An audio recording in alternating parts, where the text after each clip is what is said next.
Assalamualaikum students, I am Khurram Ikram. Welcome to all of you on my YouTube channel Effective English. Students, जो आज का lecture है ये भी previous lecture की कंटिन्यूटी है और इसमें भी हम मज़ीद जो आगे कंजंक्शन है उनके बारे में बात करेंगे. So let's start today's lecture. Students, अगर सेंटेंस में पॉजिटिव सेंटेंसेस में वर्ड आ जाए वो भी, तुम भी, मैं भी, तो उसके लिए आपने जो कंजंक्शन यूज़ करना है वो सो यूज़ करना है. मैंने इससे पहले आपको बताया था अगर सेंटेंस ऐसे आ जाए मैंने भी क्रिकेट खेली, उसने भी खाना खाया, तो ऐसी सिचुएशन में मैंने आपको बताया था कि भी के लिए आप क्या क्या यूज़ कर सकते हैं. आप उसमें आइदर का यूज़ कर सकते हैं, एज वेल का यूज़ कर सकते हैं, इवन का यूज़ कर सकते हैं, आल्सो का यूज़ कर सकते हैं और उसकी रीज़न भी बताई कि किस तरीके से उसको आपने यूज़ करना है. लेकिन यहाँ पर अगर आप देखें तो ये सेंटेंस उस तरह नहीं है मैंने भी खेला. इसमें मैंने खेला, उसने भी खेला, मैंने खाया, तुमने भी खाया, वो जा सका, मैं भी जा सका. तो ये जो भी का काम है ये सेकंड पार्ट में आ रहा है. पहला एक काम हो रहा है और उसके बाद दोबारा दूसरे के बारे में कहा जा रहा है उसने भी ये किया. तो ऐसी सिचुएशन में जब इस तरीके से भी आएगा सेंटेंस में तो वहाँ पर जो कंजंक्शन यूज़ होगा वो सो होगा. मैंने खेला, आई प्लेड, उसने भी खेला, सो डिड ही. और इसको बनाने का तरीका क्या है कि सो के बाद फिर आप वो जो भी हेल्पिंग वर्ब है जो वो सेंटेंस में यूज़ हो रहा है उसको यूज़ करेंगे और फिर लास्ट पार्ट में उसका जो सब्जेक्ट है वो आएगा. I played, so did he. मैंने खाया, तुमने भी खाया. आई एट, सो डिड यू. क्योंकि ये पास्ट टेंस में था इसलिए इसको सो डिड यू से बनाया. और फर्स्ट पार्ट में I ate second form of verb use की गई. वो जा सका, मैं भी जा सका. ही कुड गो, वो जा सका. So could I. तो स्टूडेंट इसका जो असल चीज़ आपने फॉर्मेशन देखनी है कि एक तो भी के लिए सो का यूज़ किया और सो के बाद हेल्पिंग वर्ब और फिर उसका सब्जेक्ट लगाया, पहले नहीं लगाया. तो ये आपने फॉर्मेशन ज़हन में रखनी है, इससे आपको बेहतर से बनाने का सेंटेंस पता चल जाएगा. अब बात कर लेते हैं दैट, इफ़, वेदर और. ये वेदर और तो खैर एक साथ ही आएगा सेंटेंस में. और WH फैमिली जो वर्ड्स हैं ये अगर सेंटेंस में के का वर्ड आ जाए तो फिर इन चारों को किस तरीके से इस्तेमाल किया जाता है. और WH फैमिली में तो व्हेन, वेयर, वाई, इनको कैसे इस्तेमाल किया जाएगा. तो स्टूडेंट दैट को हम यूज़ करते हैं सर्टेनिटी के केस में. अगर आप किसी चीज़ के बारे में श्योर हैं कि ये ऐसे ही है तो वहाँ पर अगर के का वर्ड आता है तो उसके लिए आप क्या यूज़ करेंगे, दैट. लेकिन अगर कोई पॉसिबिलिटी है यानी कि आप श्योर नहीं हैं तो ऐसी सिचुएशन में आप इफ़ यूज़ करते हैं, वेदर भी यूज़ करते हैं. लेकिन जब वेदर यूज़ किया जाता है पॉसिबिलिटी के केस में तो फिर वेदर के साथ और भी लग करके आता है. लेकिन इफ़ को सिंगल हैंडेडली यूज़ किया जाता है. अब एग्जांपल देखते हैं, उससे आपको बेहतर से अंदाज़ा होगा. WH फैमिली वर्ड्स किस तरीके से इस्तेमाल होते हैं वो भी बताऊँगा. मैं कहता हूँ कि वो आएगा, आई से. अब मैं कहता हूँ कि वो आएगा तो इसमें एक सर्टेनिटी है कि वो आएगा. तो यहाँ पर के लिए क्योंकि कोई पॉसिबिलिटी नहीं है, सर्टेनिटी है, श्योरिटी है, इसलिए मैं के लिए यहाँ पर क्या यूज़ करूँगा, that. I say that he will come. वो कहता है कि वो खेलेगा, ही सेज दैट. अब यहाँ पर भी क्योंकि सर्टेनिटी है, एक श्योरिटी की बात हो रही है, इसलिए के लिए दैट आया. He says that he will play. ऐसे ही वो कहती है कि आमना खूबसूरत है. शी सेज, अब श्योरिटी है, सर्टेनिटी है. She says that Aamna is pretty. तो ये तो स्टूडेंट्स के का मैंने बताया आपको कि अगर आप किसी सेंटेंस में के का यूज़ देखते हैं कि के आया है, के का वर्ड आया, तो आपने देखना है कि वहाँ पर कोई सर्टेनिटी, कोई श्योरिटी की बात हो रही है तो फिर तो वहाँ पर आपने दैट का यूज़ कर देना है. लेकिन इफ़ का कब यूज़ करना है, जैसे ये लिखा है मैं कह नहीं सकता कि वो आएगा. अब यहाँ पे आप श्योर नहीं है, आपको नहीं पता कि वो आएगा कि नहीं आएगा, तो ऐसी सिचुएशन में फिर आप यहाँ पर दैट नहीं यूज़ करेंगे, आप यहाँ पर इफ़ यूज़ करेंगे. मैं कह नहीं सकता, I can't say if he will come. ऐसे ही मैं कह नहीं सकता कि वो खेलेगा. अब यहाँ पर भी आपको जो है ये पॉसिबिलिटी है, खेल भी सकता है, नहीं भी खेल सकता, तो आपको एग्जैक्ट आइडिया नहीं है, इसलिए आप क्या लिखेंगे, आई कांट से, मैं कह नहीं सकता, इफ़ ही विल प्ले, कि वो खेलेगा. ऐसे ही अगर इस सेंटेंस को आप देखें, मैं कह नहीं सकता कि वो खेलेगा या नहीं, जब वेदर का यूज़ होता है तो फिर इसके आगे या नहीं इस तरीके से सेंटेंस आएगा. मैं कह नहीं सकता कि वो आएगा या नहीं, मैं कह नहीं सकता वो खेलेगा या नहीं. तो जब ऐसी सिचुएशन हो तो फिर वहाँ पर वेदर और का यूज़ किया जाता है. आई कांट से, मैं कह नहीं सकता, वेदर ही विल प्ले और नॉट. और लगा के उसके बाद नॉट आ जाएगा। तो इसी तरीके से ऐसे भी बनाया जाता है, मैं कह नहीं सकता कि वो आएगा या नहीं। I can't say weather he will come और नॉट। अगर सेंटेंस में खेलेगा या नहीं इस तरह का सेंटेंस आ जाए तो फिर तो आपने उसमें वेदर और का यूज़ करना है। और अगर सिंपल ऐसे आए कि वो आएगा, मैं कह नहीं सकता, मैं कह नहीं सकता कि वो खेलेगा, तो ऐसी सिचुएशन में के लिए फिर आप क्या यूज़ करेंगे, if.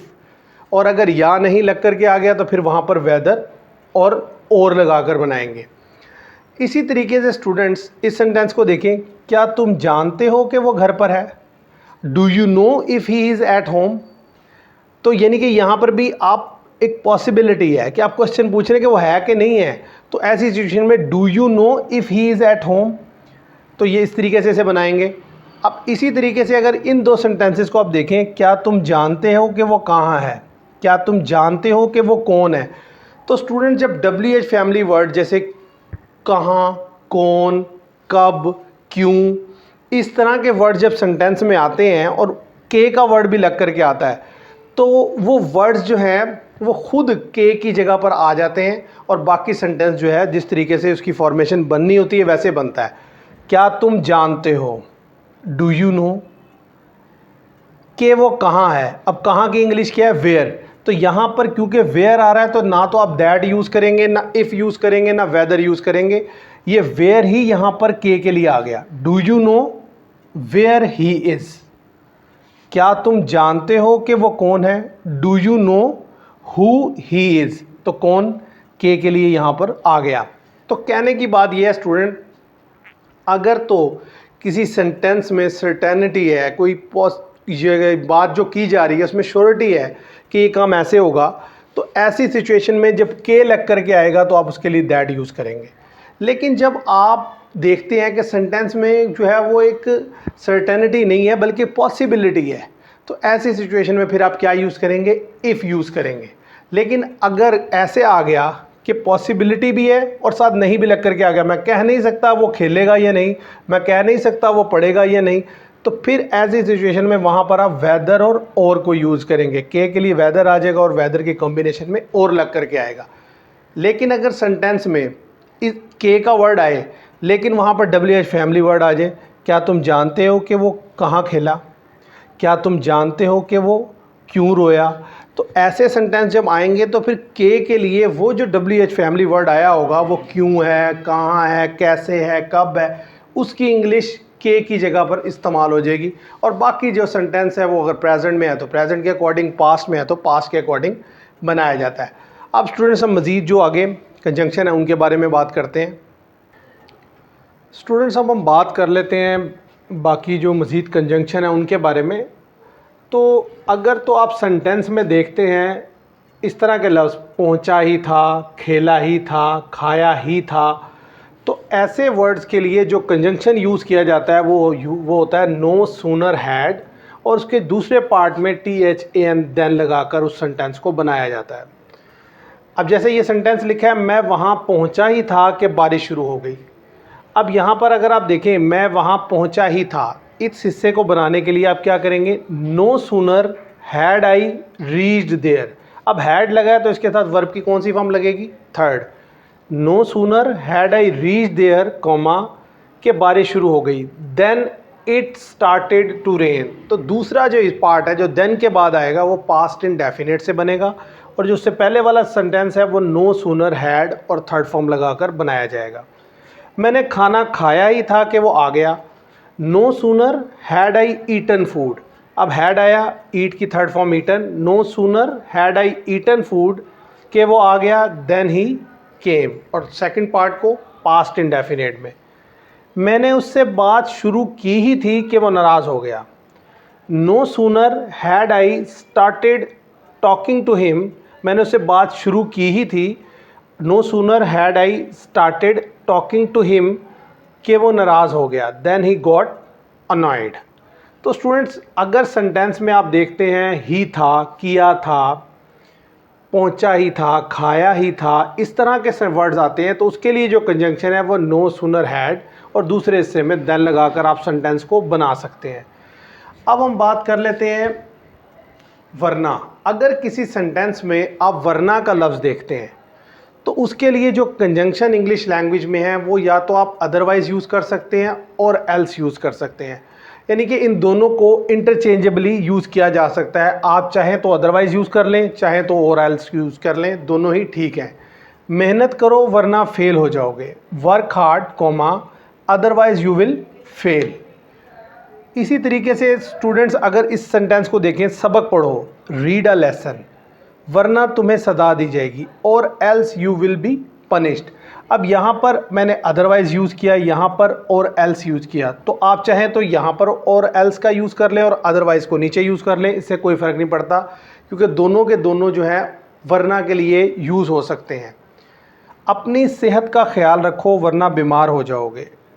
Take care of your health comma otherwise you will be sick, वरना तुम बीमार हो जाओगे। तो स्टूडेंट्स कहने की बात यह, अगर किसी सेंटेंस में आप वरना का लफ्ज़ देखते हैं तो उसके लिए जो कंजंक्शन है इंग्लिश लैंग्वेज में वो अदरवाइज़ और एल्स है। ऐसे ही अगर आप किसी सेंटेंस में बशर्त ये के या इस तरीके से पर तब जब इस तरीके के वर्ड्स देखते हैं तो उनके लिए जो कंजंक्शन है वो क्या है, प्रोवाइडेड या प्रोवाइडिंग। मैं कराची जाऊंगा बशर्त ये कि तुम भी मेरे साथ चलो। I will go to Karachi provided you also go with me. ऐसे भी लिखा हुआ आ सकता है, मैं कराची जाऊंगा पर तब जब तुम भी मेरे साथ चलो। तो चाहे बशर्त ये कि आ जाए या पर तब जब आ जाए, इस तरह से लिखा हुआ, दोनों ही सूरतों में आप इसे जब बनाएंगे तो आप क्या करेंगे, I will go to Karachi comma provided या providing you also go with me. ऐसे ही मैं तुम्हारी मदद करूंगा पर तब जब तुम सच बोलोगे। I will help you provided you speak truth, कि मैं तब तुम्हारी मदद करूंगा जब तुम सच बोलोगे। तो इस तरीके से आप उसे बनाएंगे। मैं उससे मिलूंगा बशर्त ये कि वो घर पर हो। I will meet him providing he is at home.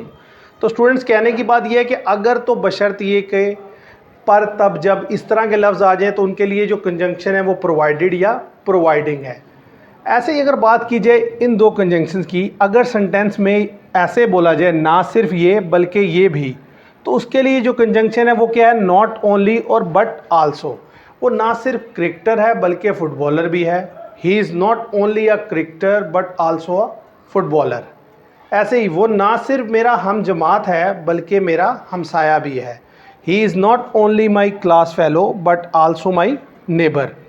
ऐसे ही वो ना सिर्फ इंग्लिश बल्कि उर्दू भी अच्छी बोलता है। He not only speaks English well but also Urdu. तो स्टूडेंट्स कहने की बात यह है कि अगर आप पहुंचा ही था, किया ही था, खाया ही था, इस तरह का कंजंक्शन देखते हैं, वर्ड देखते हैं, तो उसके लिए नो सूनर हैड और देन लगाकर बनाना है।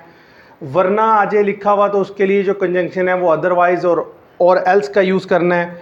बशर्त ये या पर तब जब के लिए प्रोवाइडेड या प्रोवाइडिंग यूज़ करना है, और ना सिर्फ ये बल्कि ये भी, इसके लिए नॉट ओनली और बट आल्सो का यूज़ करना है। तो अब हम मज़ीद आगे जो कंजंक्शन है उनके बारे में बात करते हैं। स्टूडेंट्स अब हम बात करते हैं सो दैट और so, hence, henceforth, therefore और दैट्स वाई की। अगर आप उर्दू के सेंटेंस में वर्ड देखें ताके, तो इसके लिए जो कंजंक्शन इंग्लिश में यूज़ होता है वो है सो दैट। वो मेहनत करता है ताकि पास हो सके। He works hard so that he could pass. तो ताके के लिए कौन सा कंजंक्शन यूज़ करना है आपने, सो दैट का। जब भी सेंटेंस में आपने ताके का वर्ड देखना है तो फिर सो दैट लगाना है। वो अखबार पढ़ता है ताकि मालूमात हासिल कर सके। He reads newspaper so that he could get information. वो नमाज पढ़ता है ताकि नेक इंसान बन सके। He offers prayers so that he could become a pious man. तो स्टूडेंट्स कहने की बात यह है कि जब आप सेंटेंस में ताके का वर्ड देखें तो उसके लिए जो कंजंक्शन है सो दैट है। इसी तरीके से so, hence, henceforth, therefore, that is why. ये एक इनका यूजेज मैं बता रहा हूँ यहाँ पर आपको, वो क्या है, इसलिए। अगर सेंटेंस में इसलिए आ जाए तो वहाँ पर आप इन कंजंक्शन में से इस्तेमाल कर सकते हैं। वो बीमार था इसलिए बाहर नहीं गया। He was ill so he did not go out. यहाँ पर सो की जगह आप देयर फोर भी लगा सकते हैं। He was ill therefore he did not go out. He was ill hence he did not go out. तो सेंटेंस में अगर आप इसलिए का वर्ड देखते हैं तो आप इनमें से कोई कंजंक्शन इस्तेमाल कर सकते हैं। अब ऐसे ही एक और एग्जांपल है, वो बहुत गुस्से में था इसलिए बात ना कर सका। He was so angry that's why he could not speak. अब यहाँ बात ना कर सका मतलब बोल ना सका, कुछ कह ना सका, तो उसके लिए he could not speak. He was so angry that is why he could not speak. ऐसे ही स्टूडेंट मैंने एक सेंटेंस लिखा है, आई वेंट हैंस फोर्थ ही केम। इसको अगर मैं लिख दूं यहाँ पर, मैं गया इसलिए वो आया। मैं गया इसलिए वो आया। आई वेंट हैंस फोर्थ ही केम। तो यहाँ पर हैंस फोर्थ मैंने इसलिए के लिए यूज़ किया। तो स्टूडेंट्स कहने की बात ये सब के सब जो कंजंक्शन है इसलिए के लिए इस्तेमाल हो जाते हैं, लेकिन इनके लिए यानी कि इनको अच्छे से यूज़ करने के लिए आपको जो है अपनी रीडिंग इंग्लिश की बढ़ानी होगी, आपको इंग्लिश न्यूज़पेपर पढ़ने होंगे, तो आप बेहतर से जान सकेंगे कि यूज़ तो ये इसलिए के लिए होते हैं, लेकिन इसमें कॉन्टेक्स्ट और जो प्रीवियस जो सेंटेंस पहले आने वाला होता है उसका बड़ा रोल होता है। तो इसको बेहतर से समझने के लिए ये कौन सा कंजंक्शन कहाँ पर लगना है, आप जितनी अपनी रीडिंग करते जाएंगे, जितनी प्रैक्टिस करते जाएंगे, आपको बेहतर से आइडिया होता चला जाएगा। बाकी एक रफ एक आइडिया मैंने आपको दिया है कि अगर इसलिए आ जाए सेंटेंस में तो फिर आप उसके लिए किस तरीके से so, therefore, hence, that is why, henceforth का इस्तेमाल कर सकते हैं। तो स्टूडेंट्स ये थे कंजंक्शन जो मैंने आपको बताया इस लेक्चर में। अगले लेक्चर में जो मज़ीद जो बाकी कंजंक्शन बच गए हैं उनके बारे में बात करेंगे। मैं उम्मीद करता हूँ ये लेक्चर आपको पसंद आया होगा। अगर आपको मेरा ये लेक्चर पसंद आया हो तो मेरी वीडियो को लाइक कीजिएगा, शेयर कीजिएगा और चैनल को सब्सक्राइब कीजिएगा। Thank you very much.